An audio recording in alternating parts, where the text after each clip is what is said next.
Hello guys, welcome to Biodot classes. पिछले lecture में हमने माइक्रोबॉडीज को कंप्लीट कर लिया था। आज मैं बात करूंगा राइबोसोम के बारे में।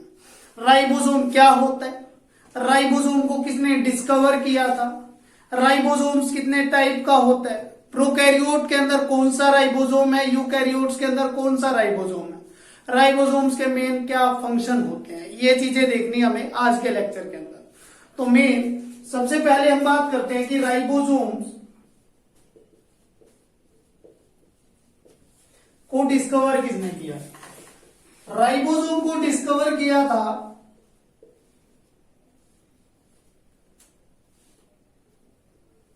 डिस्कवर्ड बाय, देखिए प्लांट सेल के अंदर तो डिस्कवर किया था ब्राउन एंड रॉबिन्सन ने। किसके अंदर? प्लांट सेल के अंदर। क्लियर? प्लांट सेल के अंदर तो ब्राउन और रॉबिन्सन ने किसको डिस्कवर किया था? राइबोसोम्स को। लेकिन अगर एनिमल सेल की मैं बात करूं तो एनिमल सेल के अंदर पैलेट नाम का एक साइंटिस्ट था,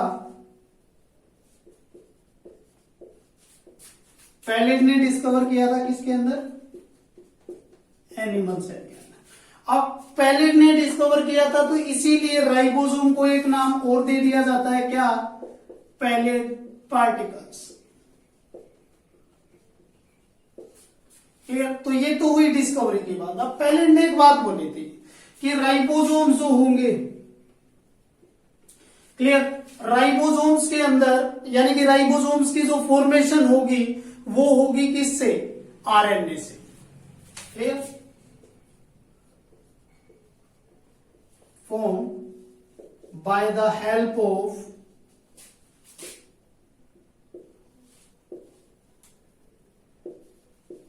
आरएनए।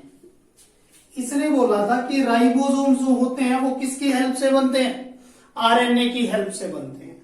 अब ये तो था इनके बारे में। अब देखिए इन्हीं ने और आगे जो चीजें थी, जैसे फॉर एग्जांपल अगर मैं बात करूं कि राइबोसोम्स जो होंगे, राइबोसोम्स के अंदर राइबोसोमल मतलब आरएनए और कुछ प्रोटीन्स प्रेजेंट होते हैं। क्लियर? इन राइबोसोम्स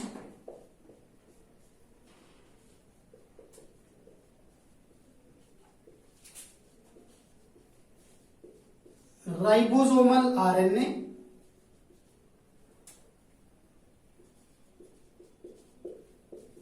और कुछ प्रोटीन्स प्रेजेंट होते हैं। क्लियर? अब इसी के लिए इसको राइबो न्यूक्लियो प्रोटीन ऑर्गेनेली भी बोल दिया जाता है। क्या बोल दिया जाता है? देखिए इसके अंदर क्या होगा, राइबोसोम्स आरएनए या राइबोसोमल आरएनए और प्रोटीन्स प्रेजेंट हैं, इसके लिए इसको क्या बोल दिया जाएगा? Ribo nucleo protein organelle. Clear? तो देखिए मैंने क्या बताया कि राइबोसोम्स होगा उसको प्लांट सेल के अंदर तो डिस्कवर किया था किसने? ब्राउन एंड रॉबिन्सन ने। और एनिमल सेल के अंदर इसको डिस्कवर किया था किसने? पैलेट ने। अब पैलेट की डिस्कवरी के साथ इसको पैलेट पार्टिकल्स भी बोल दिया जाता है राइबोसोम्स को। राइबोसोम जो होगा ये बनेगा किसकी हेल्प से? By the help of ribosomal, या मैं सिंपल बोल दूं आरएनए। क्लियर? राइबोसोमल आरएनए की हेल्प से फॉर्मेशन होगी इसकी। फिर आपने देखा कि राइबोसोम जो होगा इसके अंदर ribosomal proteins, ribosomal RNA and proteins present होते हैं। तो राइबोसोमल आरएनए और प्रोटीन्स प्रेजेंट होने की वजह से इसको राइबो न्यूक्लियो प्रोटीन ऑर्गेनेल भी बोल दिया जाता है। और जो राइबोसोम्स होगा वो प्लांट सेल हो या एनिमल सेल हो, इसके अंदर एक ऐसी ऑर्गेनेल होती है जो नॉन मेम्ब्रेन होगी। Clear? It is also called non membranes organelle.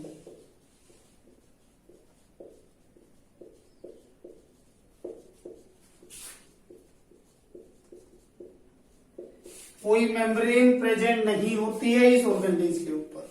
तो ये तो था राइबोसोम्स के बारे में। अब मैं बात कर रहा हूं राइबोसोम्स के टाइप कितने होंगे।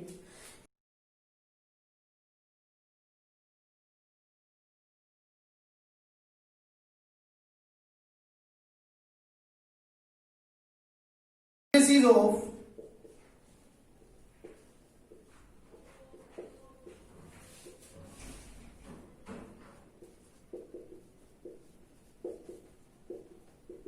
sedimentation coefficient.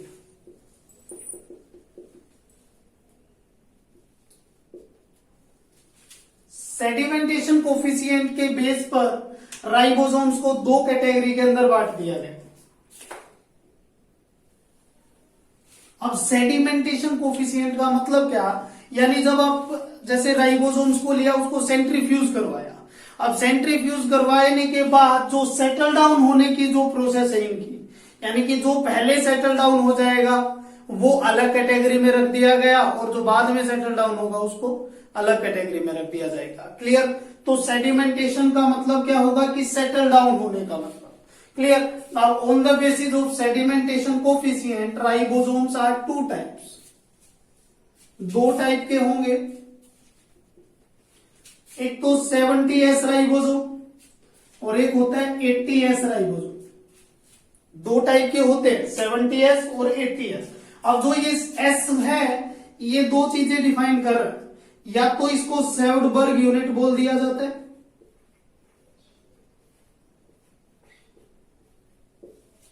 क्या बोल दिया जाता है इस S को? सेवडबर्ग यूनिट। या इस S को एक और नाम से भी जाना जाता है, या आप इसको क्या बोल सकते हो?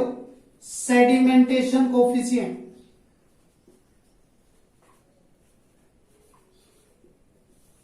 देखिए दोनों एक ही है, या तो इस S को आप सेवडबर्ग यूनिट या सेडिमेंटेशन कोफिशिएंट भी बोल सकते हो। तो 70S जो राइबोसोम्स होगा, ये देखिए इसकी दो सब यूनिट होती है। 70S की क्या होती है? दो मेन सब यूनिट होती है। एक तो लार्ज सब यूनिट, यानी कि एक तो सिंपल स्मॉल सब यूनिट, और एक इसकी लार्ज यूनिट, दो होती है। ऐसा ही काम 80S के अंदर होगा, इसकी भी दो सब यूनिट मिलेंगी, एक तो लार्ज और एक स्मॉल। क्लियर? जो स्मॉल सब यूनिट होती है 70S की, जो स्मॉल सब यूनिट होगी उसको बोल दिया जाएगा 30S, और जो लार्ज सब यूनिट होगी इसको बोल दिया जाएगा 50S। क्लियर? अब यही मैं बात करूं तो 80S की लार्ज सब यूनिट तो है 60S, और जो स्मॉल सब यूनिट है उसको बोल दिया जाता है 40S। तो ये तो देखिए 30S, यानी कि इसको 30S क्यों बोला गया? क्योंकि इसका सेडिमेंटेशन कोफिशिएंट कम है, इसका सेडिमेंटेशन कोफिशिएंट ज्यादा है। यहीं पर इसका सेडिमेंटेशन कोफिशिएंट ज्यादा है तो इसका सेडिमेंटेशन कोफिशिएंट थोड़ा कम। Small sub unit, large sub unit. Clear? अब हम बात करेंगे कि प्रोकैरियोट्स के अंदर, ठीक है, में जितने भी प्रोकैरियोट्स होंगे, क्लियर, यानी कि इन प्रोकैरियोट्स जितने भी प्रोकैरियोट्स होंगे उनके अंदर कौन सी सब यूनिट होगी? 70S सब यूनिट होगी। क्लियर? क्या होगी? 70S सब यूनिट होगी। अब अगर देखिए, और इसकी जो 70S सब यूनिट है ये साइटोप्लाज्म के अंदर प्रेजेंट होगी। क्लियर? लेकिन अगर मैं बात करूं यूकैरियोट की, क्लियर, यूकैरियोट्स के अंदर कौन सी सब यूनिट मिलती है? 80S।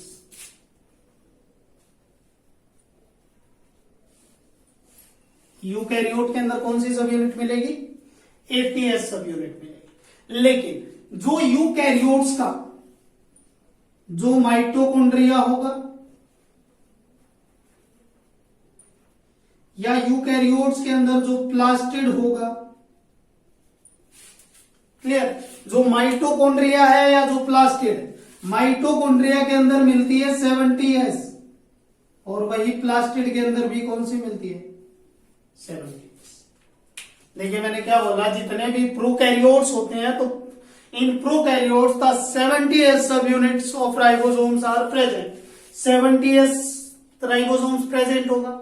वही अगर मैं बात करूं यूकैरियोट्स की, तो यूकैरियोट्स के अंदर 80S होगा, लेकिन यूकैरियोट्स का जो माइटोकॉन्ड्रिया है, यूकैरियोट्स के अंदर जो प्लास्टिड हैं, उनमें ऑर्गेनेल्स के अंदर 70S राइबोसोम्स प्रेजेंट होते हैं। क्लियर? अब मैं बात कर रहा हूं एक बार इनके स्ट्रक्चर की कैसा स्ट्रक्चर दिखता है राइबोसोम्स का।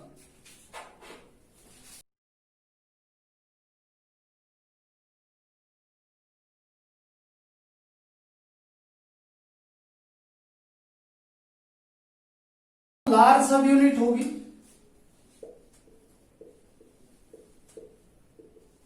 और जो स्मॉल सब यूनिट होगी।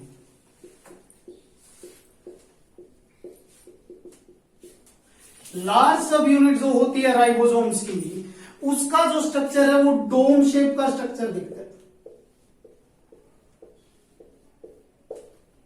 कैसा स्ट्रक्चर? डोम शेप का स्ट्रक्चर दिखता है। क्लियर? वही स्मॉल सब यूनिट जो होगी उसका कैप लाइक स्ट्रक्चर दिखता है।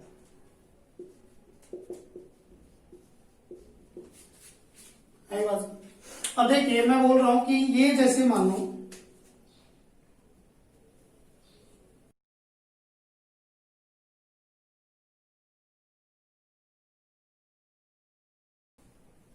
ये एक लार्ज सब यूनिट का स्ट्रक्चर है। क्लियर? इसके ऊपर जो स्मॉल सब यूनिट दिखेगी आपको,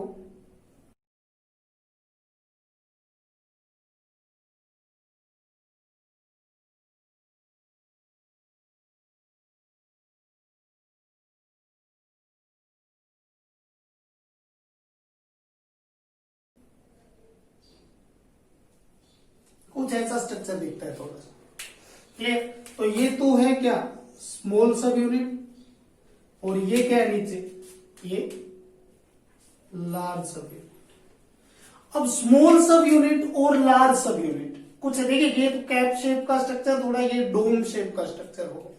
अब मैं बोल रहा हूं कि स्मॉल सब यूनिट और लार्ज सब यूनिट दोनों के दोनों बाइंड होती है।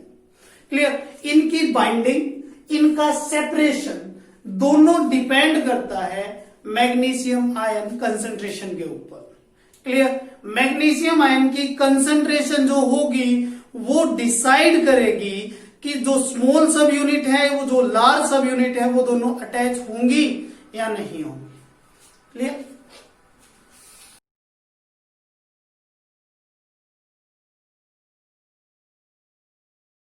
यहां पर मैं बात कर रहा हूं क्या कि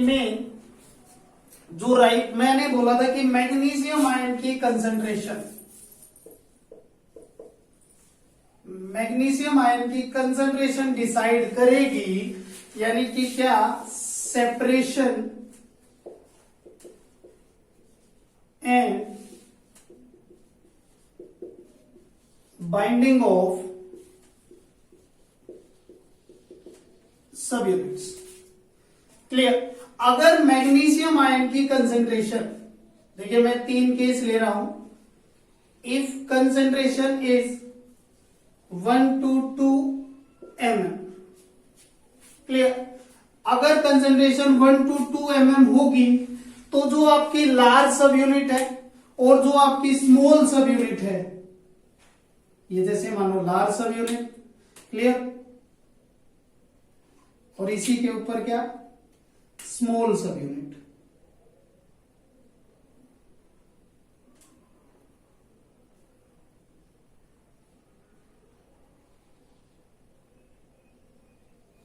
लार्ज सब यूनिट और स्मॉल सब यूनिट बाइंड होंगी। क्लियर? यानी कि आप सिंपल बोल सकते हैं कि क्या होगी इन दोनों यूनिट की? बाइंडिंग। क्लियर? अब अगर मैं बात करूं कि इनकी concentration, if concentration is less than 1 to 2 mm, clear? तो क्या होगी? जो लार्ज सब यूनिट है और जो स्मॉल सब यूनिट है, ये दोनों मानो, मैं एक बार ऐसे ही बना रहा हूं इन दोनों को, तो ये दोनों क्या होंगी? सेपरेट। क्लियर? क्या होगा?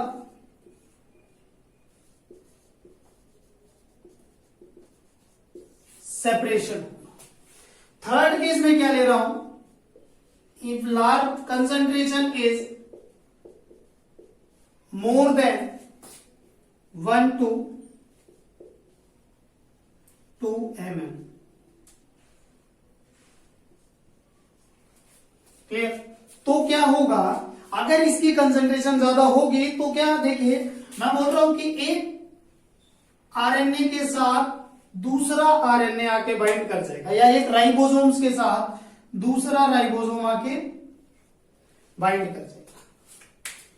क्लियर? तो ये मैग्नीशियम आयन की कंसंट्रेशन है जो डिपेंड करती है या जो डिसाइड करती है किसके ऊपर, यानी कि इसकी सेपरेशन और इसकी बाइंडिंग। क्लियर? अब यहां पर मैं बात कर रहा हूं कि प्रोकैरियोट्स के अंदर जो 70s सब यूनिट होगी, क्लियर, उसके अंदर कौन से राइबोसोम्स प्रेजेंट या कौन सा आरएनए प्रेजेंट होगा या कौन सी आरएनए की सब यूनिट प्रेजेंट होगी, और जो 80s है उसके अंदर कौन सी प्रेजेंट होगी।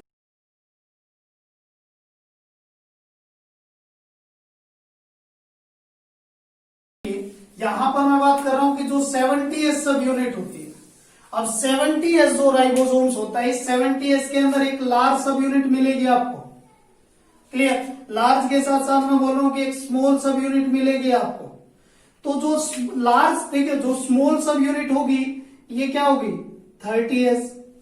क्लियर? अब इस 30s स्मॉल सब यूनिट के अंदर क्या चीजें होंगी, यानी कि इसके अंदर आरएनए प्रेजेंट होगा। तो ऐसा माना जाता है कि जो 30s आरएनए होगा, इस 30s के अंदर 16s आरएनए प्रेजेंट होगा, यानी कि राइबोसोमल आरएनए की 16s टाइप प्रेजेंट होगा इसके अंदर। क्लियर? कौन सा आरएनए प्रेजेंट होगा, 16s आरएनए।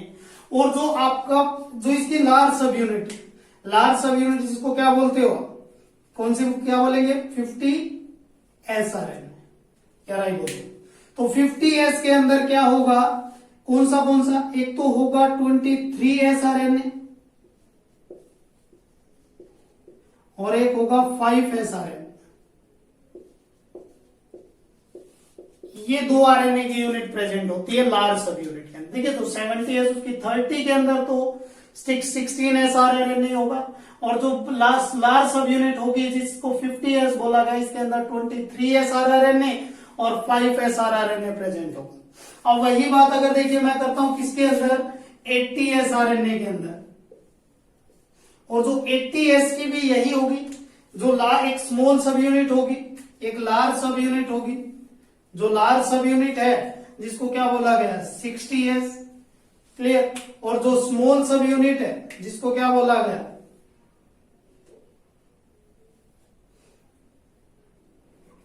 40s। क्लियर? अभी इनके अंदर देखिए, इसके अंदर जो आरएनए प्रेजेंट है वो है 18s आरएनए, और इसके अंदर जो आरएनए प्रेजेंट है वो एक तो 28s RNA, clear, 5.8s RNA, और एक होता है 5s आरएनए। क्लियर? ये होगा। अब एक चीज याद रखना, ये तो इसकी सब यूनिट्स की बात हो गई, कौन सा आरएनए इनके अंदर प्रेजेंट होता है। अब मैं बात करूं अगर एक राइबोसोम्स का फंक्शन मेन क्या होगा, कि राइबोसोम्स को प्रोटीन फैक्ट्री भी बोला जाता है।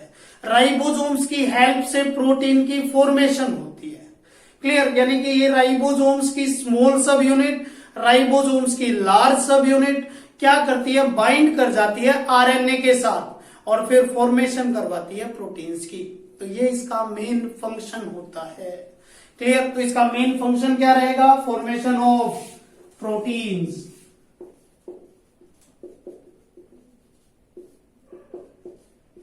Formation of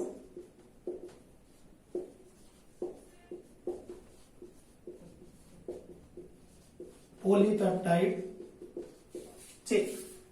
clear? Polypeptide chain बोल दो या सिंपल बोल दो, किसकी polypeptide chain, of amino acid. Clear? Amino acid की पॉलीपेप्टाइड चेन की फॉर्मेशन करवाते हैं क्या, राइबोसोम। क्लियर? अब ये तो था सारा राइबोसोम्स के बारे में।